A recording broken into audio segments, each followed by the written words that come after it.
All right, what's up, guys? Welcome back to another episode of the Living the Dream podcast. Today on the show, we have Terry McDougall, who is an executive and career coach as well as an author.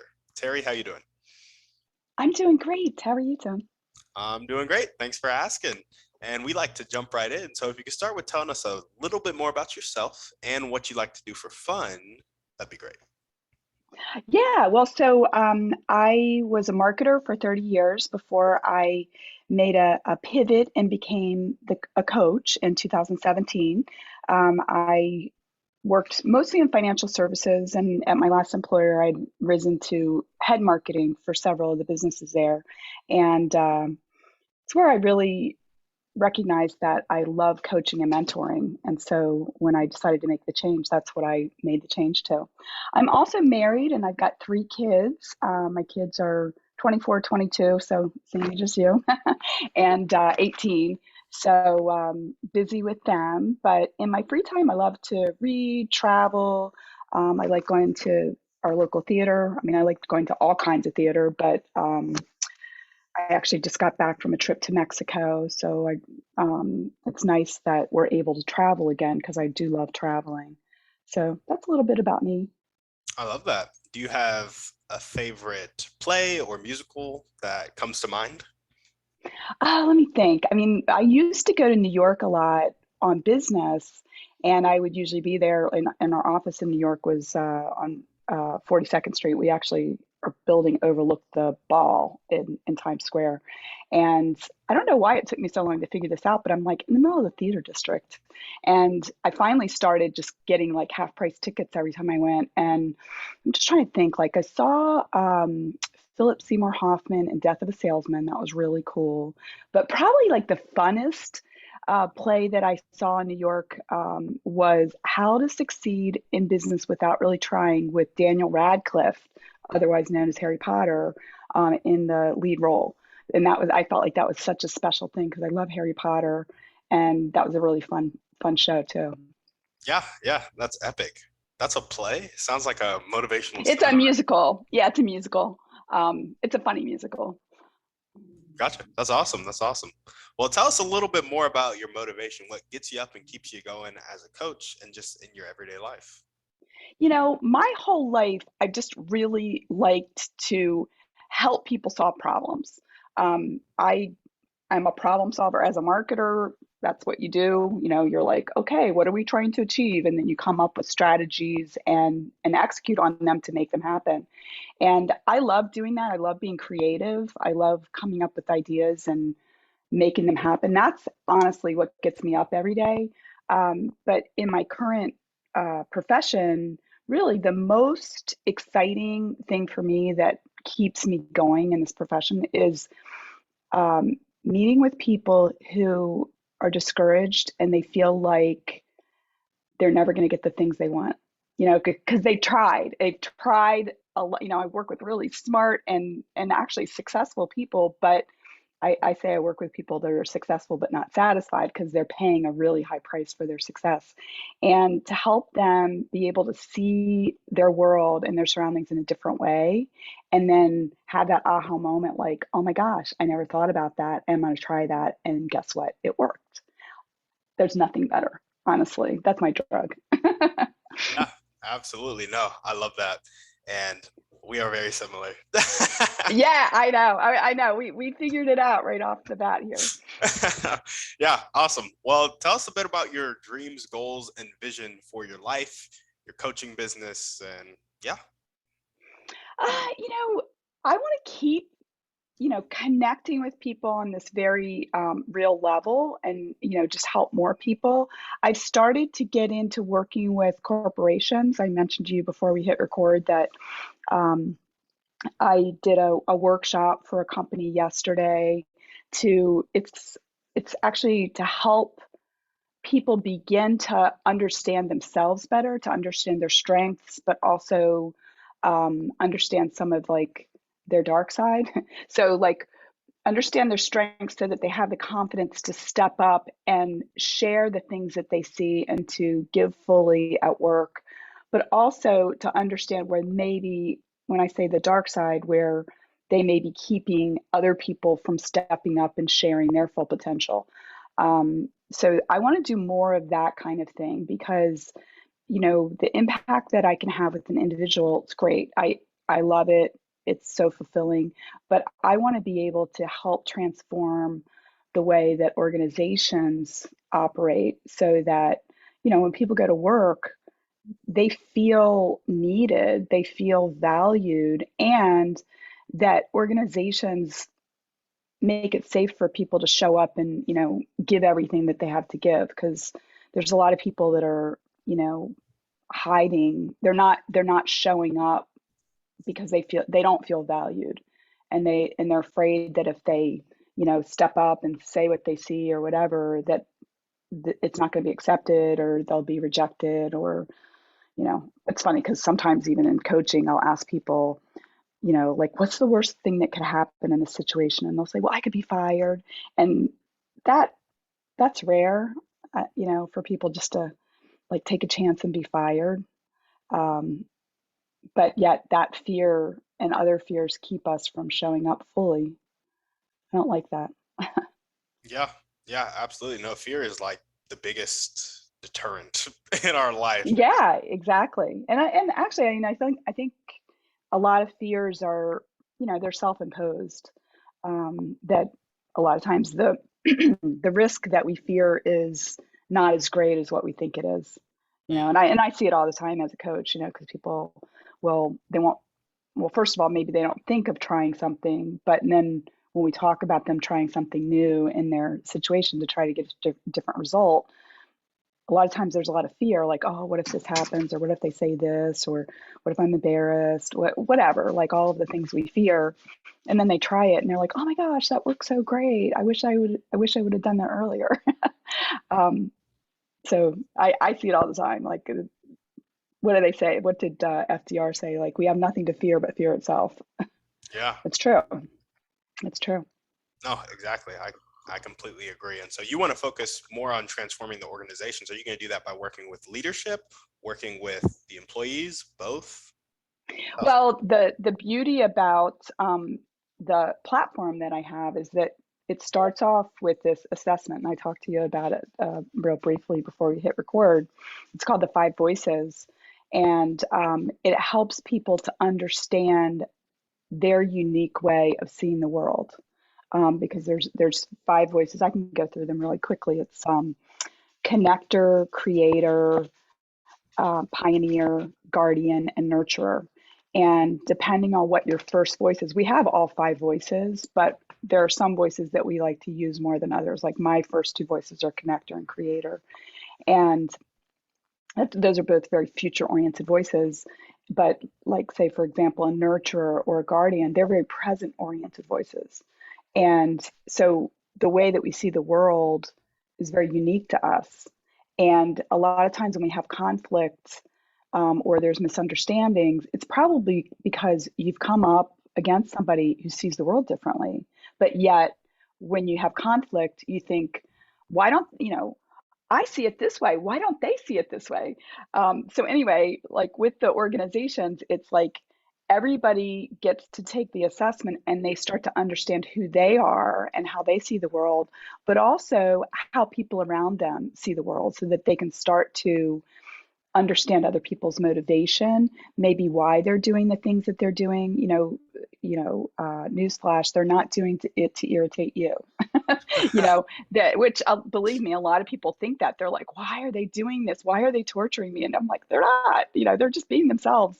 And the reason that they're doing the things that they're doing makes sense to them. It doesn't make sense to you because you're a different person. But anyway, you starting with that, and then I have a lot of other tools where, I can coach leadership. I like the situation yesterday. I went in and gave a workshop for the whole department after they had taken the assessment.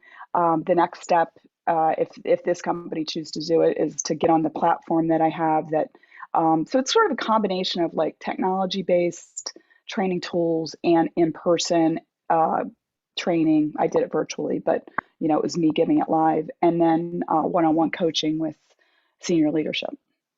So that's I kind of think of it as sort of like, um, splicing the DNA, so that the culture evolves in a positive way, you Yeah, know. yeah, absolutely. I love that. I love that. Can you reiterate the second step after the assessment for? So it's assessment and there's some software. Was there something in between that? There, I if companies choose to do this, like they can do the assessment for free, and I'm happy to share the link with your listeners. But for organizations, if they choose to, um, if they want to learn more about the five voices, I have a workshop that I give that it does more of a deep dive into it to educate people, not just about their own voice, but about all of the other voice types.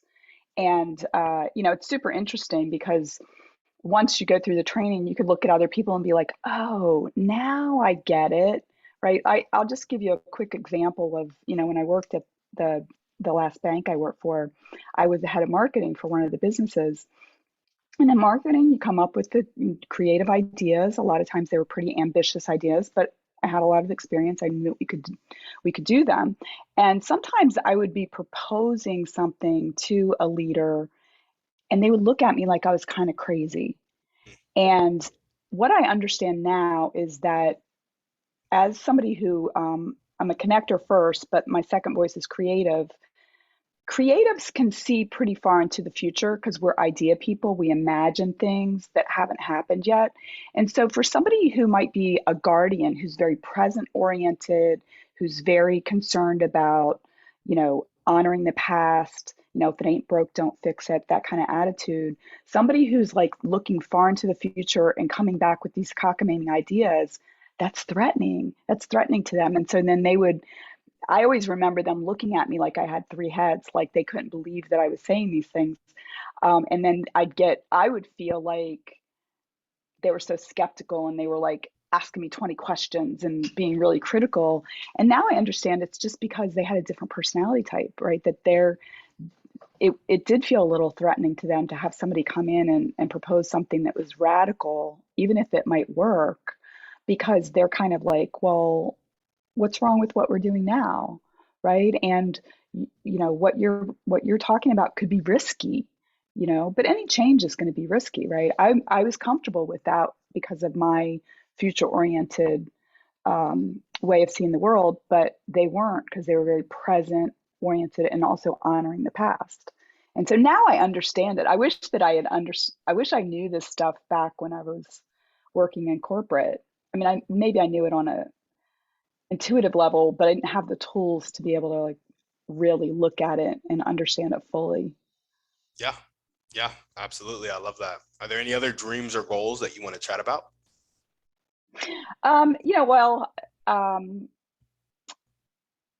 no, I mean, I think that to have that impact on more people's lives, that's what I'm all about. I'm going into the second season of my podcast also.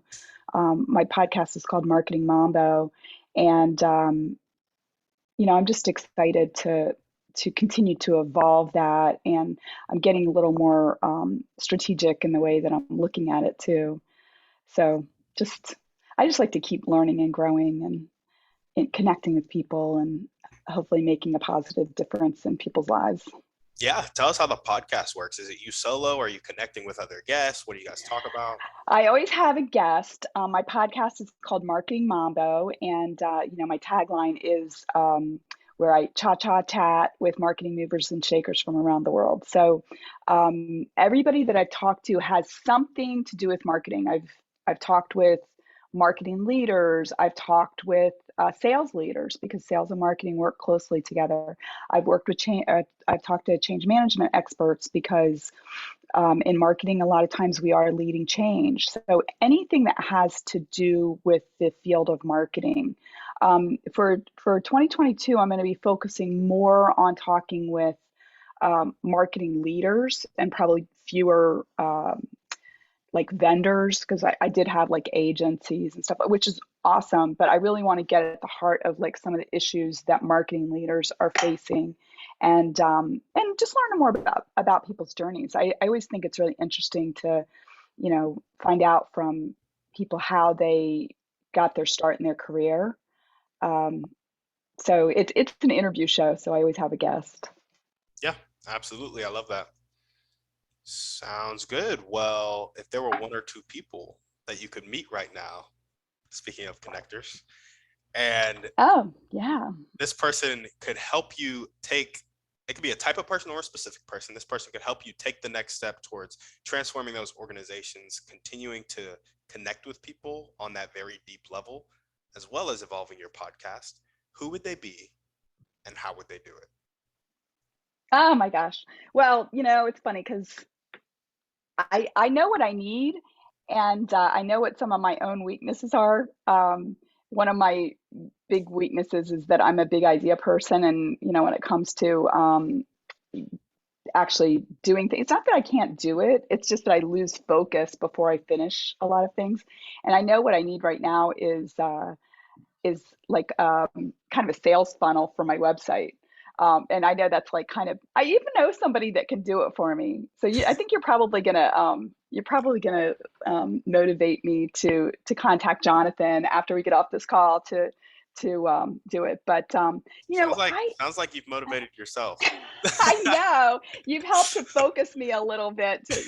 Sometimes asking those questions, it's like, actually, it's funny because as a coach, I always say to my clients, like, I believe that they have the answers within them, because people, I think, sometimes think when you hire a coach that you're hiring a guru. And I'm like, no, you actually have all your own answers inside yourself. I'm just going to help you dig them out of the like messy basement.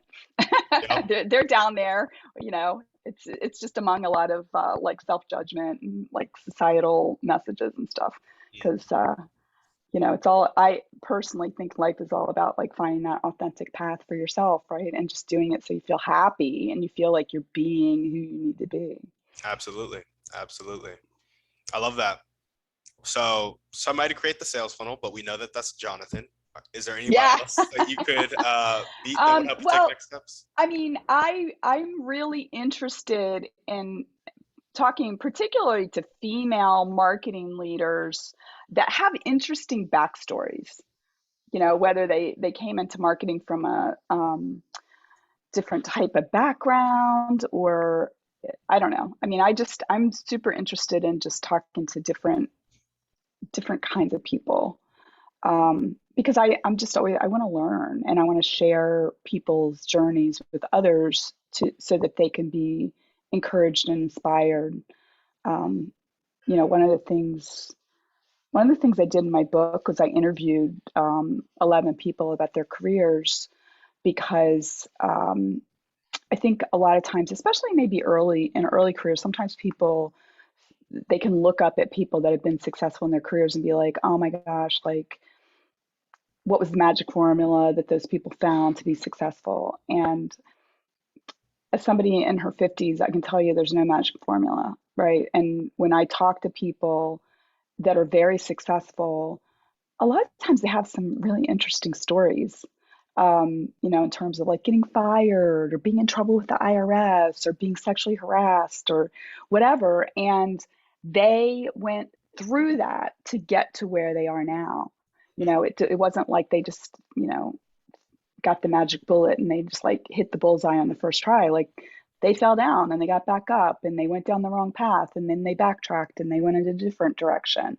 And so, I like talking to people to hear about their journeys, because it's fun for me. I learn a lot, and I think it's inspirational for other people too. Yeah. Yeah. I love that. And I've like just also being able to fight that voice in your head that will sometimes tell you that you can't do it or you're gonna fail.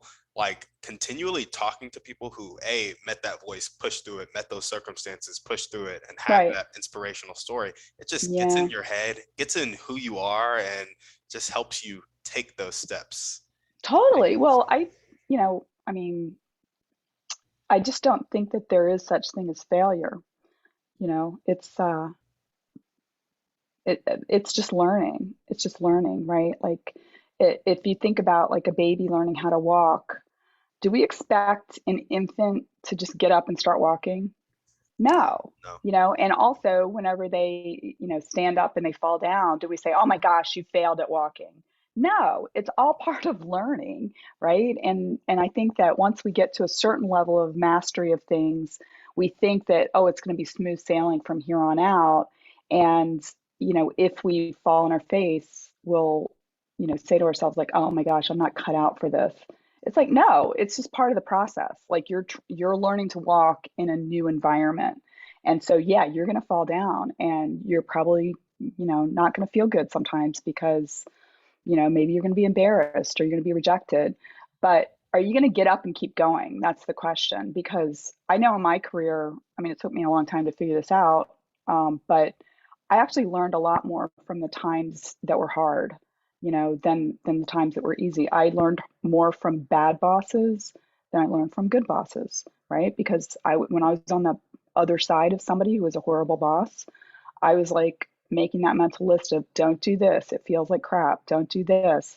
Or I had to figure out how to manage that person because, they I wasn't getting what I needed from them. So like how do I manage this situation so that I can still be successful even if I'm working with somebody who's not giving me what I need? And that made me stronger, So just got to keep going and don't judge yourself. Even when other people are judging you, try not to internalize it, because people have all their own reasons for thinking and doing the things that they do, and so often we like take it personally. You know, it's we don't need that. No, absolutely. I completely agree. Well, awesome. Let's jump into our thriving three now. First Okay. question is, what's your favorite book, movie, or podcast? Pick one. Oh my gosh. That is so hard for me to do, but because I like so many different things. Mhm. But my favorite movie, I think, actually, see, it's hard for me to pick one because I have two in mind. Yeah, go Am I go gonna for be go for the two. disqualified? Okay.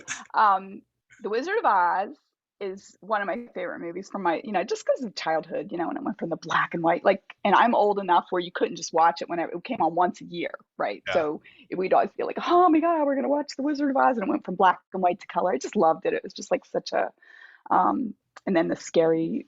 I liked being scared with the monkeys and stuff like that. And then my other favorite movie is Ferris Bueller's Day Off, and I think it's just because like he's so confident and that movie's so like crazy and fun. And weirdly enough, I've loved that movie since it came out. But I now live in the same community that Cameron's house is, where they had like the sports car. It's actually I could walk there from my house right now. So isn't that funny? I Yeah, just it's weird. that's really cool. Yeah. Well, awesome. What's one way you like to take care of yourself? Um, I like to take baths with Epsom salts.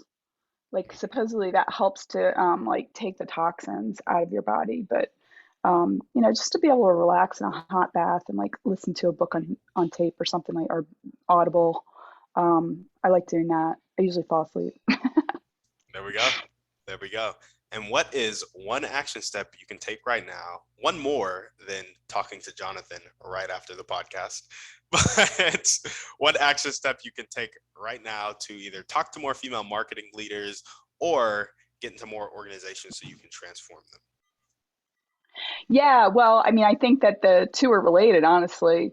Um, I think that what I can do is look through my LinkedIn contacts for people that are meeting the profile of people I'd like to talk to and reach out to them. I So love that. thank you, Timothy, for putting me on the spot there because that's good. That's a lot of times we have these ideas of stuff we know we need to do and we don't do it. So thanks for making me commit. Absolutely, absolutely. And when this comes out in March, people are gonna be like, "So is it done?" Or Yeah, it's going to be done. It's going to be done. And hopefully by that point, I'll have talked to people, had them on my podcast. Maybe we started doing business together. That's how it works. there we go. There we go. Okay, well, I have just a couple more questions for you. Tell Okay. us a bit about the importance of consistency in your life, and for those out there who are struggling with consistency, how we can become more consistent. Yeah. Um, Well, I think that, and I talk with my clients about this all the time when I'm doing executive coaching. Um, the frameworks and the processes that we build can support us. I think that if we get up every day and we don't have consistency and we don't have process, it's like we're reinventing the wheel every single day. And I also talk a lot of times with my clients about zooming in and zooming out. And I think a lot of times we're so zoomed in on a particular task that we fail to see it in the bigger context. And it's important. And a lot of times we'll say, well, this is a really important thing I'm working on, and I don't have time to zoom out and look at it.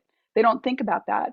But I will talk to people about, maybe once a week, looking back at your week and like maybe giving yourself a little bit of a grade. How did it go?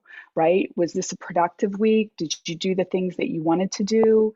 Or did you get pulled off track? And if you got pulled off of track, what might you need to do differently to get things more organized for the next week, right? Because when we don't have consistent processes and a way of approaching things, a lot of times we can get pulled into the urgent but not the important stuff, and we're not intentional about moving towards our goals. We're just like kind of chaotically moving around, and we may or may not be moving towards our goals.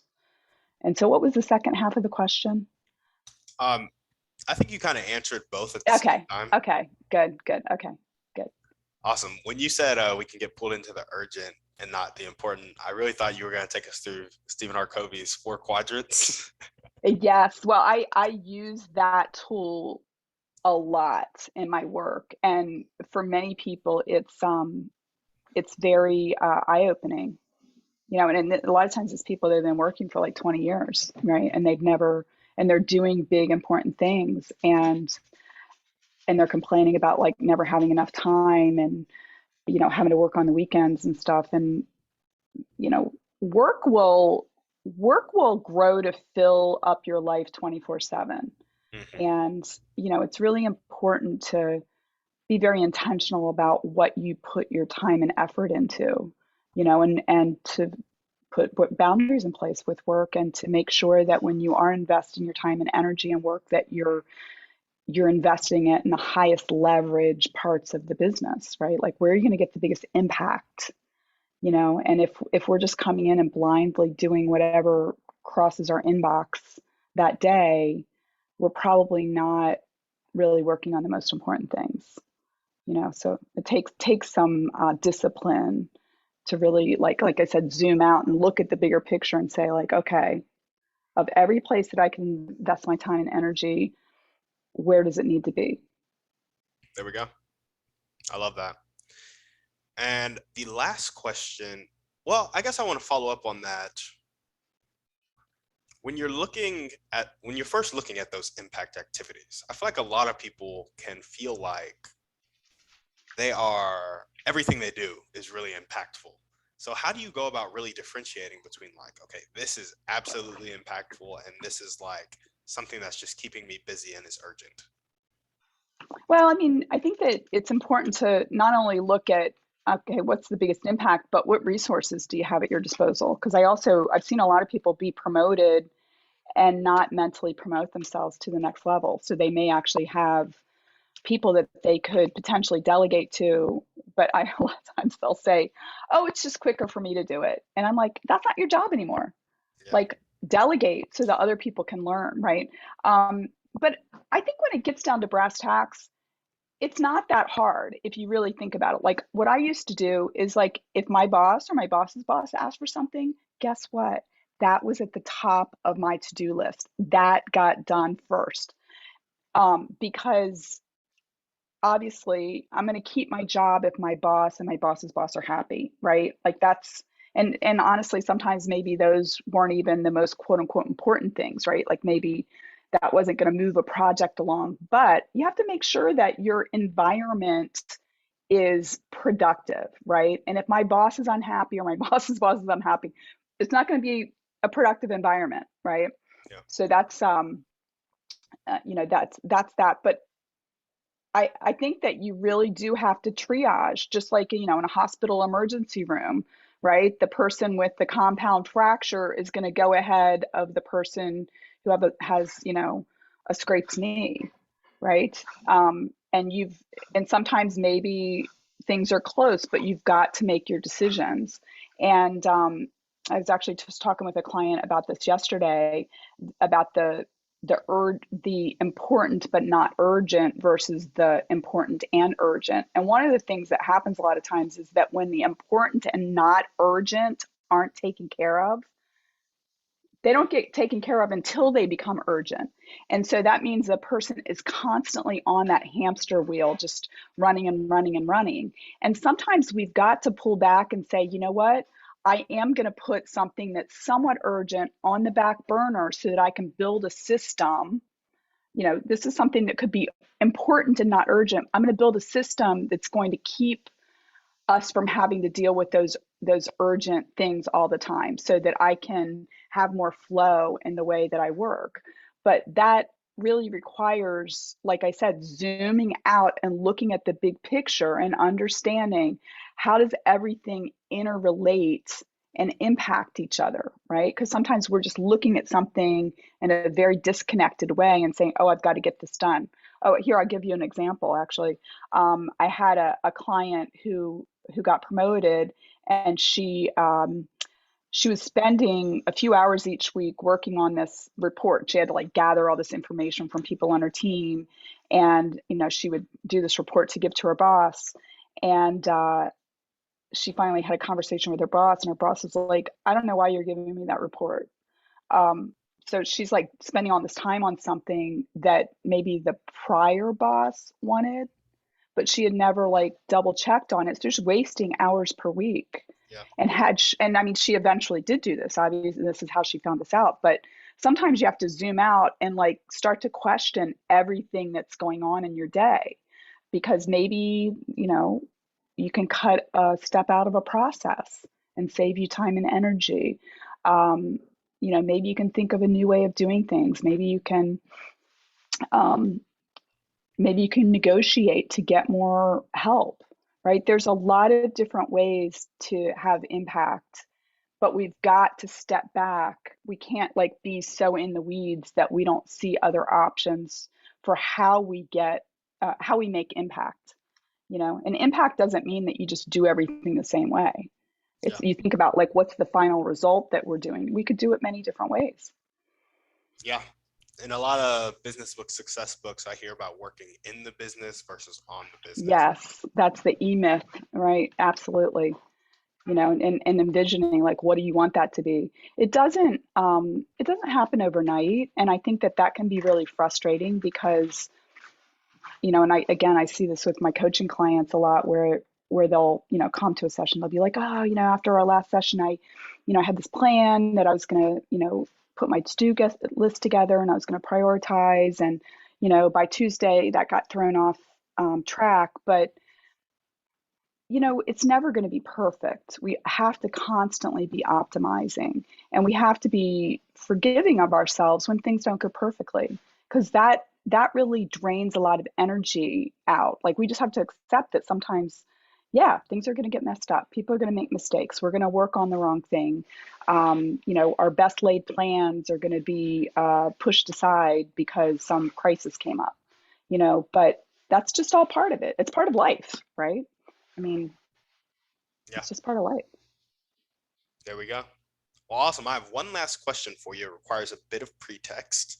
So you know how there are people on the planet who have a fixed mindset, aren't willing to accept help, aren't willing to accept change. Yeah. Sometimes they live their whole life like that and die like that. Other Yeah. times they'll change and they'll get more of Yeah. a growth mindset, willing to accept help, Hmm. willing to accept Yes. change. In Yes. your opinion, what is the catalyst that causes that change? Well, I mean, you've probably heard this. Hopefully, I'll get this right. That when the pain of staying the same is greater than the pain of the fear of changing, that's when it happens. There's a balance, and I mean, I see it all the time. I've worked with a lot of people that were extremely fearful of change, but they also were in a lot of pain because of what was happening in their life in that moment. And there's a lot of things that we can do to reduce the perceived risk of change. We can educate ourselves. I do this a lot with people that I'm working with, that if they say they want, if I'm working with somebody in job search and they're really fearful, and especially people that want to do something different, if they're a lot of times they'll start off by saying, well, I really want to do this, but here's all the reasons why I can't do it. And I don't believe that. I believe anything's possible, honestly. Um, and you can look out into the world and there's lots of people that are doing the thing that you want to do. So I'm like, go find somebody who's doing it and ask them, just be like, hey, how'd you do it? What's it like doing that job? Right? That helps to reduce the risk. And not only that, a lot of times people are like, oh, you want to do this? Let me help you. Right? Send me your resume. I'll give it to my boss. Right? Like that stuff happens all the time. It's happened with many of my clients, but they just have to get over that first like little hurdle of, oh, I feel silly reaching out to somebody, and what if they don't like me, and what if they, but that is very rare. Actually, most of the time people will come back to me and be like, oh my God, I was scared to call them, and then I did, and they were so nice and they were so helpful. um, Most people, well, actually, I don't know if I'd say most people, but like if somebody's going to take your call, usually they're pretty nice. Yeah. And there's a lot of people out there also, and I see this actually with like young people reaching out to older people. Like they'll feel like, oh, that person's such a big executive. Why would they ever want to talk to me? I'm only 22 years old. And I'm like, because they used to be 22 years old and somebody helped them. Older people a lot of times want to pay it forward because they know they would not be where they are hadn't been for the people that came before them that helped them, you know? Yeah, absolutely. Well, awesome. Thank you so much. Terry, is there anything else you want to chat about before we sign off? Well, I guess if anybody's interested in getting in touch with me, they can go to my website, which is terrybmcdougall.com. And if they want to set up a time to talk, they can do that. My calendar's out there. And then my book is called Winning the Game of Work, Career Happiness and Success on Your Own Terms, and it's available on Amazon. And finally, if people want to check out Marketing Mambo, my podcast, they can go to marketingmambo.net, or it's on all of the podcast platforms. So thanks for having me, Tim. I really appreciate it. Yeah, of course. Thanks for coming on. And if you guys are listening to this and you loved what Terry had to say, make sure to reach out to her, listen to her podcast, share her podcast, shoot her a 5-star review on iTunes. And while you're there, don't forget us. Go ahead and reach out to her, help her with her dreams and goals. She loves being a connector. She loves getting into organizations and transforming them. So if you know any, make sure to refer them to her so she can change some lives. Also, as we always ask, send this podcast to 1 to 3 people need to hear this message. Perhaps some female marketing leaders that Terry needs to get in touch with. That would be fantastic. Also, Awesome. shoot us a 5-star review on iTunes, and we're out.